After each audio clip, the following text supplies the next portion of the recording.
I don't even know where I was going to go. I got interrupted. And I'm easily distracted. In 2 weeks, Kim, Peggy, Barb, Julie, not Julie, Peggy, Karen, I already said Peggy, Karen, Joan, maybe Judy, maybe Gay. In 2 weeks, those going to convention are asked to come back and share with you what happened at convention. That's the review of convention. This is the preview of convention. So I'm putting on this show, which will tell you in the end that I don't really know what to expect exactly, but I'll give you an idea of what I think we can expect. And then in 2 weeks, come back and find out what actually happened. But some things that happen at conventions stay at conventions. Really? Good. Good. By the way, that reminds me, Joan and Karen have the hospitality suite. It's all Karen. It's all Karen. It stays at convention. What happened to, I thought it was. Oh, so that's next weekend's Friday, August 7th, Saturday, August 8th, Sunday, August 9th. Just a snapshot, diocese at a glance. Last year when we did something like this, it said 22 congregations, but this congregation at Nyssa is no more. So 21 congregations, over 19 counties, 69,000 square miles. Those of you who know where Ananza and Lakeview are and Klamath Falls from here have some sense of the distance. Burns, and then elsewhere. Far flung, kind of thinly spread. And part of that means that for a lot of these places in particular, convention's a big deal. In ways I think it's a little bit hard for those of us here. So to get a church convention and have worship with 150 people, that feels pretty awesome.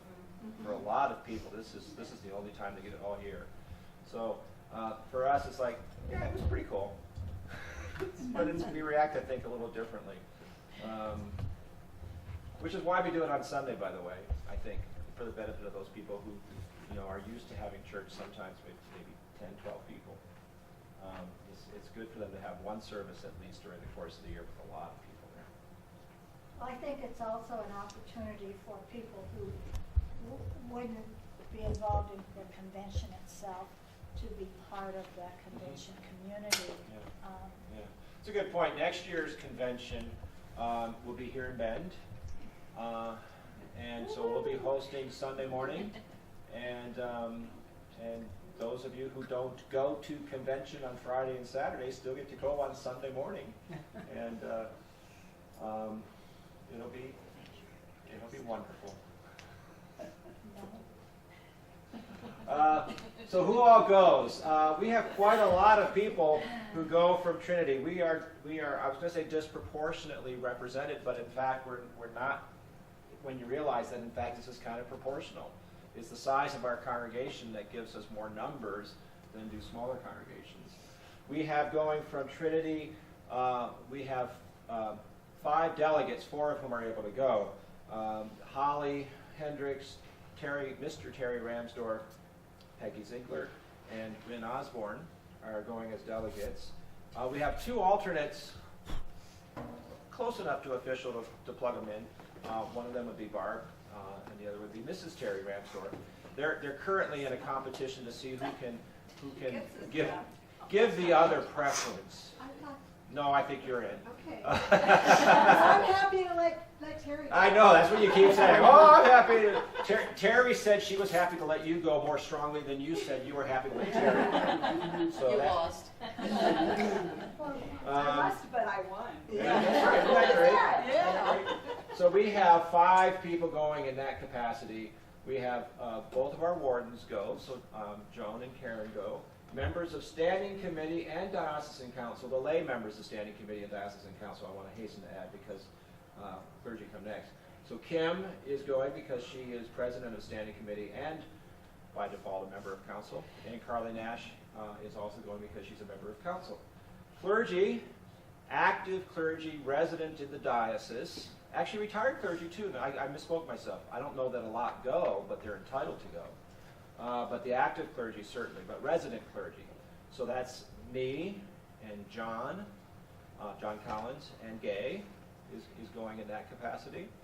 Not eligible because they're not canonically resident from here would be Mary Ann and Jeff Bullock and Celine Burke. So those of you left behind, I assure you, you won't be ill-treated, because just between you and me, don't tell anybody, but you get Mary Ann next week.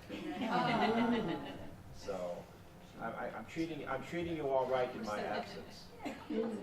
To heck with the How age. hard is this? There is business on Sunday morning. The Your convention presence will be business. missed. We'll go over the agenda in a minute. And in addition, Judy Warren's going to be there because Judy's doing a workshop, 2 parts. And Bill and Helen Brisson are going. Helen's going to go and put some stuff out for people to see in terms of liturgical arts. And Bill is going to go and attend the treasurer's workshop. I'm not sure he's doing anything else, but he's doing at least that. So we have a number of people going from Trinity. I think it might be 14. Can you add them all up? Oh dear. Hospitality suite. We didn't have them last year, at least we weren't invited. The theme of the convention this year has been announced to us: open hearts and an open table. And we have a keynote speaker who will address that, about whom I'll say a bit more later. So again, Friday, October 7th, our host congregation for the convention is St. Peter's in LeGrand. I'm not sure what that means beyond Friday night, because everything else is happening Saturday and Sunday at Ascension. But we will start at least on Friday night at St. Peter's in LeGrand, which is, it's up there somewhere. Was I right there? Right there. Yeah, right there. Yeah, thank you. Perfect, right there. Good.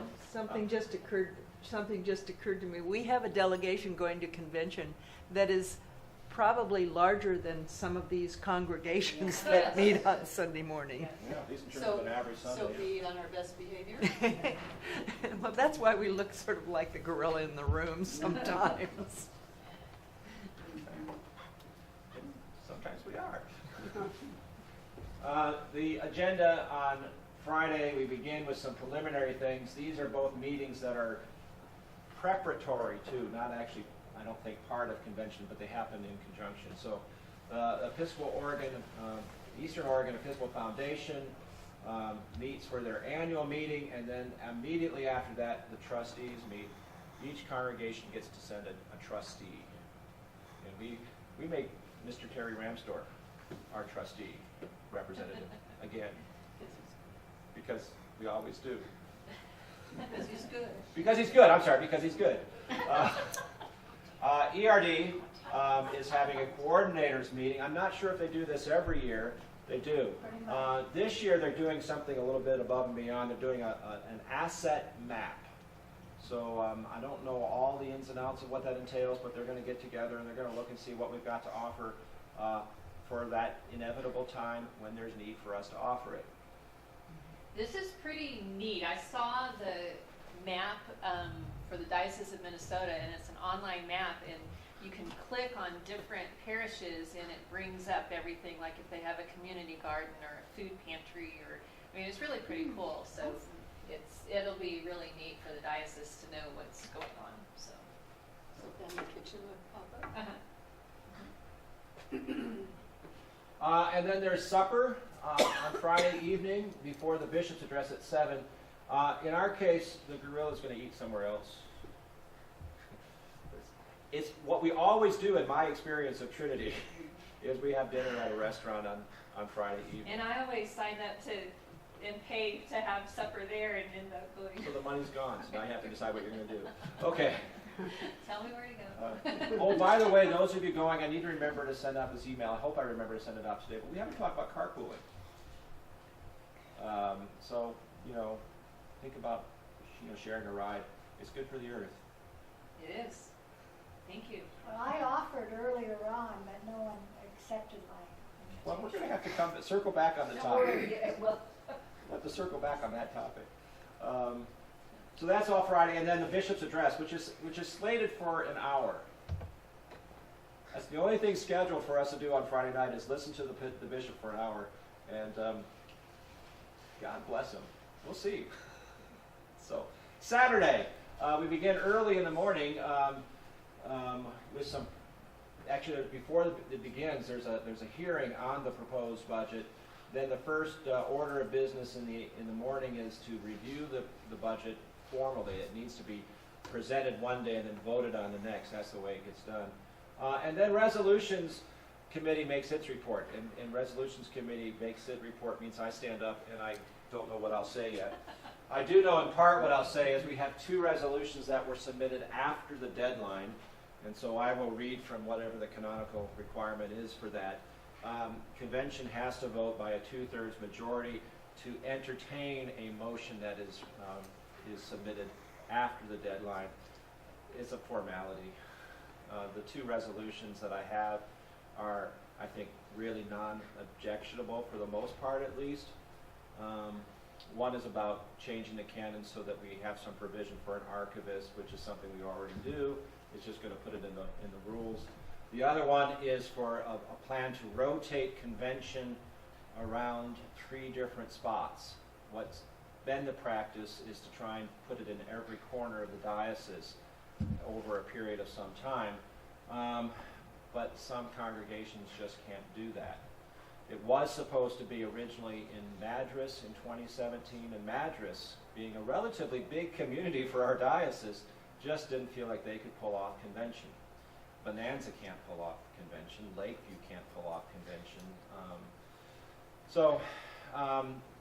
Pat's suggestion, Pat Bell, our bishop's suggestion earlier in the year was that we just come up with a 3-year rotation around the places where we can pull it off. The Columbia Gorge, Hood River, the Dalles, Ascension Cove, that corner, and then Bend, being the 3 places reasonably that can pull it off. That might actually get a little conversation because I think there are places who would like to do it at least occasionally. Ontario's come up. They'd like to host a convention. And I don't think that there's any plan to cut that possibility out. It's just going to be the normal practice. It's going to be to do this. And if somebody says, I'd like to do convention, then we'll say, well, by all means. So I think there may be some conversation because I think some people might feel a little bit out of sorts about it, but I don't know that there's going to be much, if any.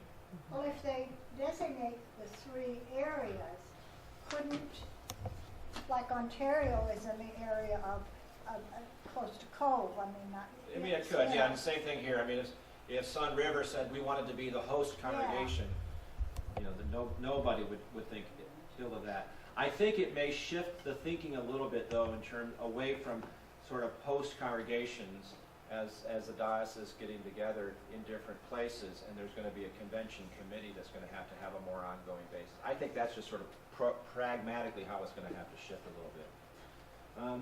But in 2017, we're just going to ask Jan to take care of it. before she retires. Before she retires. Yes. But she and I have discussed this. She can't retire before me, and I'm not going to retire before next year, so that's okay. And you know that the people here put on convention when we didn't have a priest.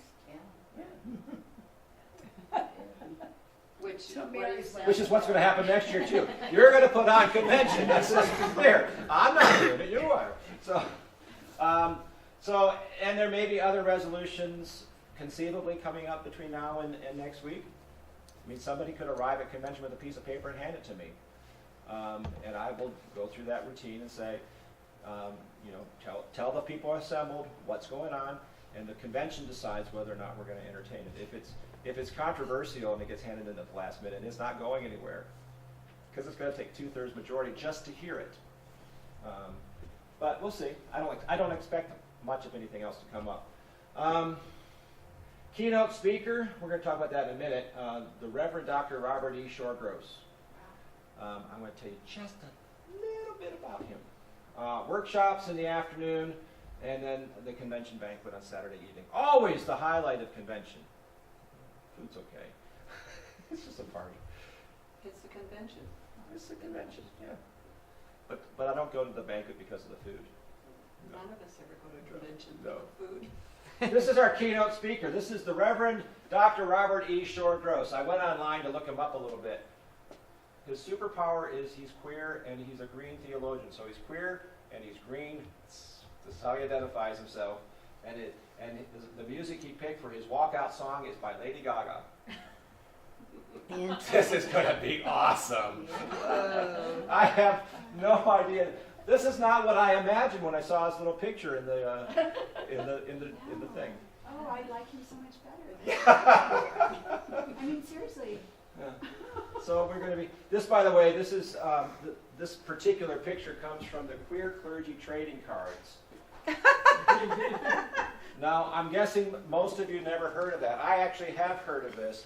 This is a project that's been out for at least a few years. They actually print up these cards, and on the backside, I think there's something written about these individuals. And it's an attempt to make it known that there are clergy out there who aren't all straight white males. Is it Shore Goss or Shore Gross? Shore Gross. I guess it's Oh, Goss. Cher Goss. I don't know now that you say that. Did you get auto-corrected? I might have. I am going to go look at the actual. So I am. Pre-convention.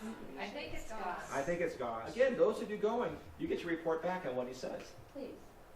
So he's our keynote speaker on Saturday morning, and then he's doing the first of the workshops, this one for everyone, instead of having you all break up immediately, and they're calling it the keynote workshop.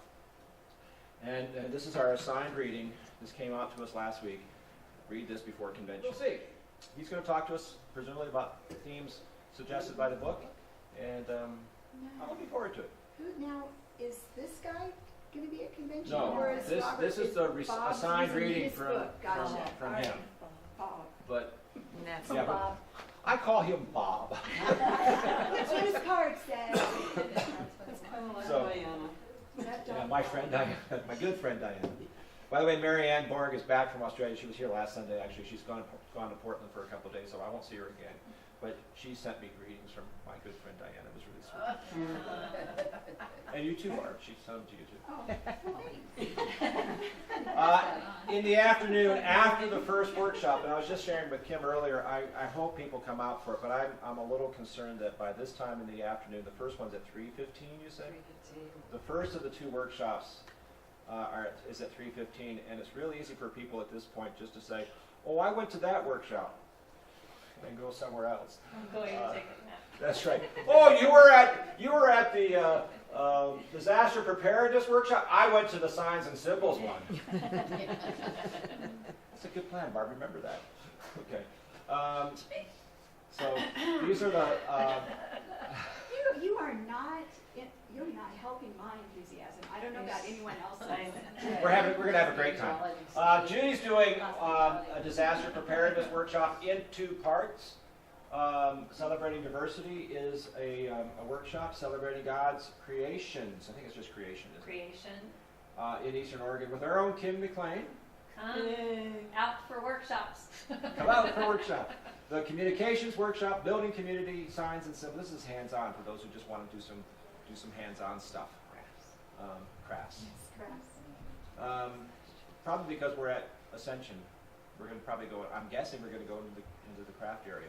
Evidently this Oh, is- I hope not. I don't know. It'll probably be better than that then.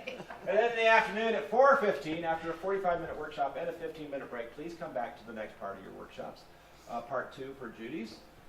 The Treasures Workshop, the only reason Bill's going, well, that and Helen's going. Prison Ministry, Idaho Interfaith Alliance, and then the same reprise of the science. A lot of work Trinity. has gone into preparing for convention, so participate. Yeah, Absolutely. we are. We all have our different workshops we're going to. Good. I do have the flyers. Oh, I do have them with me. Yes, here are the flyers that provide some descriptions for those workshops. I'm going to hold on to one because I haven't yet registered for mine. Oh. I'm waiting to see what's It's supposed to be in by tomorrow. by tomorrow. But tomorrow's the deadline. It isn't today. No, thank you. So if you want to read up on what's going on in those different workshops. Pass those around. I also need to give Lisa the name of our alternate becoming a delegate. I'll do that today too. I have things to do before I get to go home. I've got one. And then Sunday, business session 2. We have the elections. I'm going to talk about those in a minute a bit more. The proposed budget gets This voted is on. why people cannot leave before Sunday morning. That's right. There you go. That's one more reason why you have to stay Sunday, because the votes happen then. The budget, the reports, a series of reports. Many of them probably get done ahead of time. You just read what's in there. But there will be a couple of reports on behalf of Ascension School, for example, and I think one other larger report that's going to get talked about a bit more. Resolutions, including the courtesy resolutions. The Diocese of Spokane, for example, is electing their bishop the weekend after our convention. So we'll say something to them about our prayers for them in their election. The walkabout, I think, was this past week. And I know one of the candidates there, Nisa Elgren, who is a candidate of the ordinary in the Diocese of Oregon. So I know who I'm pulling for, but I also know the weight of my vote there. So anyhow, we'll see. But that's just part of what's going on. And then the convention Eucharist with baptisms and confirmation, and something more, which I'll talk about in a second. And then finally, the clergy picture, highlight of the year. Barbie got to take that. Barbara, we have to stay for the picture to be taken. We can't go before the picture gets taken. What about the lay picture? I don't know. I think they should I do wish- a lay now I picture wish too. I- I've I- always thought they should do a lay picture. Yeah, Without the right. lay, this wouldn't be Well, much well, of a if it gets said, diocese. if you ask that question at the right time, I'll bet they'll figure out how to do it. Shall I do Then it you like, have well, to what stick about it. the lay picture? Yeah, you should. You Like should. that? So elections, standing committee, diocesan council, and the 2018 General Convention deputies. Standing committee, just to remind you, currently on the standing committee, Kim McLean, our beloved president. That can change if you would like to run this. Kim McLean, our beloved, and I emphasize president. I'm on standing committee, and then currently on diocesan council, Carly Nash. And this diocese again, I was shocked to learn. So this is the story. You know, Nettie called me before I was even here, and asked if I would consider having my name put in for standing committee. At a convention I wasn't even planning to attend necessarily because I wasn't here yet. I hadn't started here yet. And she asked if I would consider doing that, and I said, sure, imagining that they just needed another name to put on the ballot and I would be running up against some incumbent, and since nobody knew who I was, that was fine. It was just observing all good formalities, and the other person would be elected, and I did my duty by allowing my name to be placed in. And then I discovered, oh, thank God we found a priest to run for standing. But they had to mess with things because, in fact, you can't elect somebody who's not canonically resident, and I wasn't here yet. So they said, you know, they took a motion to allow standing committee to appoint me to fill the vacancy when I became canonically resident, which they expedited. So, We make things happen in this diocese. so yes, we make things happen. Yeah. So that was the first surprise. The second surprise was to learn after the election that in this diocese, if you're on standing committee, you're automatically also on diocesan council. And frankly, of the two, diocesan council does the more work. There's not to say there's not work, especially when you're electing a new bishop. So there was a lot of work last year. But now that you get through that, there are a few things that go to standing committee. They're not unimportant. They're in fact often very important, but they're often also just formalities. And so the workload should be much lighter this coming year for our beloved president. But then we're also on diocesan council, and council does a lot of work in between. And then general convention deputies, we're going to elect. I am one of the clergy who have put our names forward. Two others have done so far. I'm imagining there's going to be at least a fourth, but we elect 4 clergy deputies and up to 4 alternates. And we do the same in the lay order. We elect up to 4 lay deputies and up to 4 lay alternates. 3 lay or clergy names have been submitted so far. Mine, Nancy Green, and do you remember the third? Will, Will, Is it William? I think it's, is it Will? No. That doesn't sound right. No, I think it's Janet. It's Janet not Warner. Janet Yeah, Warner. you're right. That's That's exactly who it is, Janet Warner. I was thinking Kathy Masek would have her name in there because she went last time, didn't she? And she may be doing it, she just didn't get around to doing it on time, I don't know. But clearly there's going to be at least the need to elect at least one more clergy person. So the clergy, there aren't that many clergy in this diocese. If all the clergy ran, we'd have an election. If the ones who are really ready, willing, and able to do so do, we get elected. Yay.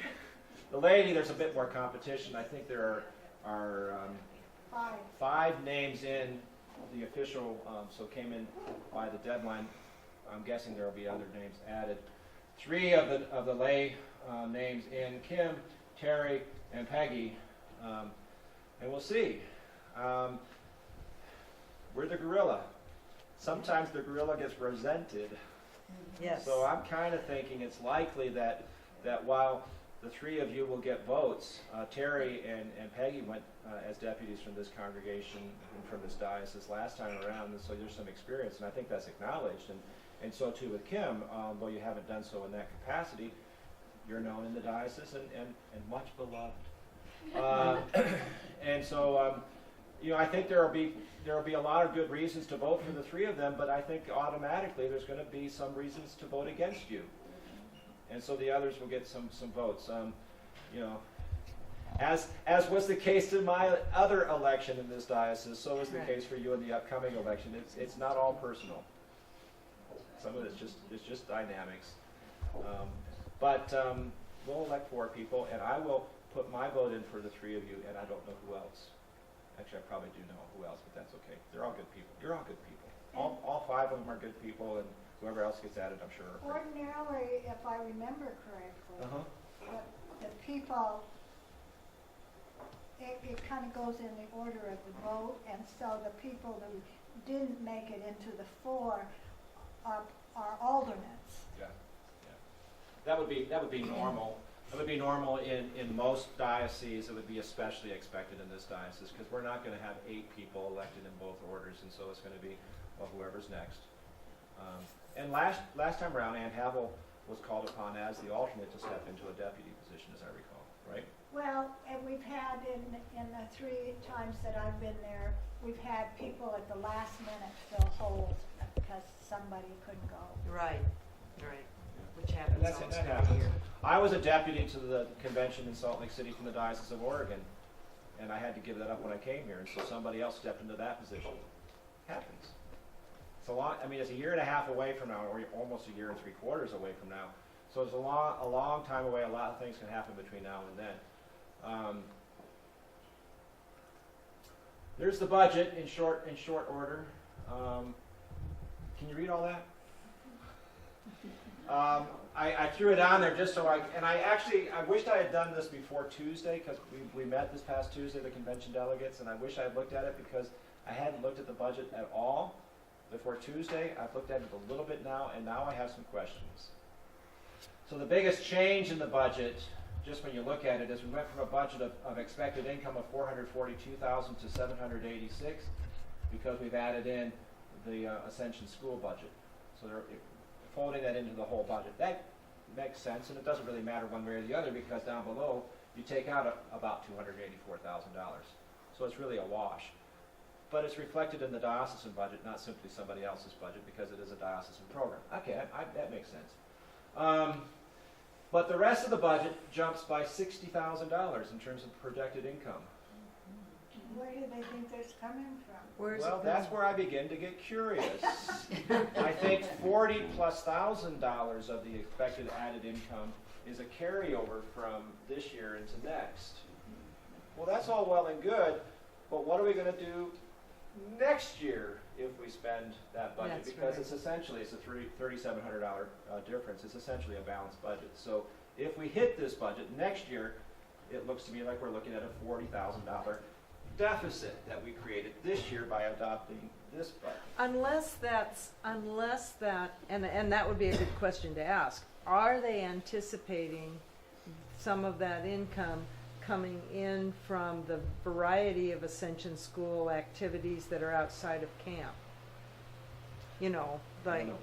I don't know. the rental of the facility, and maybe that's where they're thinking that it's gonna come from. Maybe.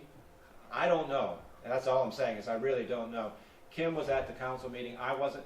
This is one of the problems I think in this diocese personally, and I have said this to Pat privately, now I'm saying it to you publicly. I think it's a problem to have a major council meeting in August, because this is when the budget gets proposed out of that council meeting that meets in August. And it's hard for a lot of people to go. I think especially it's hard for clergy to go because clergy tend to take that time period off. And so you get critical people like me coming back after vacation and saying, you know, that's not a good dynamic. But you also, I mean, it's hard for lay people too, because lay people take August, you know, vacations in August as well. I think it's a hard month. I think July is less hard. It's got its own problems. If you're going to have to do the convention as early as we do it in this diocese in October, either I think that meeting has to be pushed up in the calendar, or I think our convention ought to be pushed back. And we'll be looking at that at our council retreat. Oh, good. Yay. Yes. Okay. But I don't know. I have questions about it that I didn't have before. Well, they're leaving. Reports we talked about. Floor resolutions we talked about. The ones that come late are technically floor resolutions because they get presented on the floor. Something else, I heard a whisper. And then courtesy resolutions, I told you about that a little bit. We'll extend greetings to Nettie, to Bill Gregg, our retired bishops who are still alive, to Gretchen Kimsey, to Michael Curry. Probably I'll add something saying thanks to our keynote speaker, but I won't know the content of that resolution until I've heard the speaker. So I'll be sitting at my laptop Saturday sometime writing out a courtesy resolution to share on Sunday. And then our neighboring dioceses. We send greetings to the Diocese of Eastern Oregon. We send greetings to the Diocese of Spokane, in this case adding something. We send greetings to other places. Yeah. I think you mean the Diocese of Oregon, not Eastern Oregon. What did I say? Eastern Eastern Oregon. Oregon. I'm so confused. I know.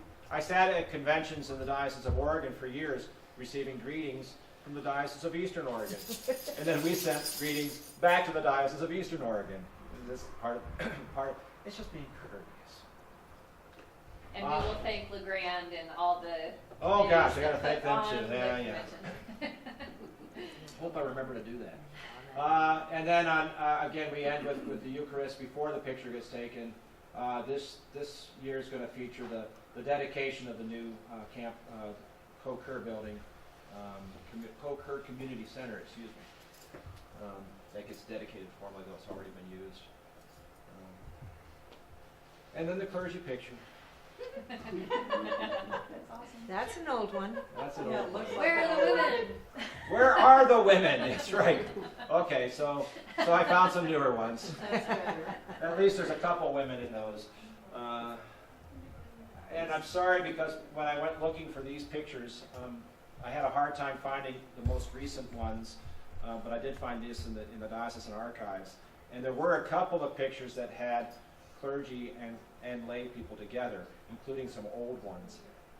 Darn it, I wish I had taken that picture and put it up there. Who's The guy in pants? the check. I like that, huh? That's a good look. Yeah, these pictures might be somewhat dated. Maybe that's Where do we Bob. have- Where do we Yeah, have a fountain? Maybe that's Bob's. I don't even know where there's a fountain anywhere. No, I don't recognize it either. Oh my Maybe it's not goodness our sakes. Look at Maybe those. it's another diocese. No. I Who recognize it. in Eastern Oregon That's would wear Jim. checks Yeah. pants? So pray for us. Pray for us. I think I put the prayer somewhere out there for you to read elsewhere. Thank you all. Oh, look, it's time to go next door.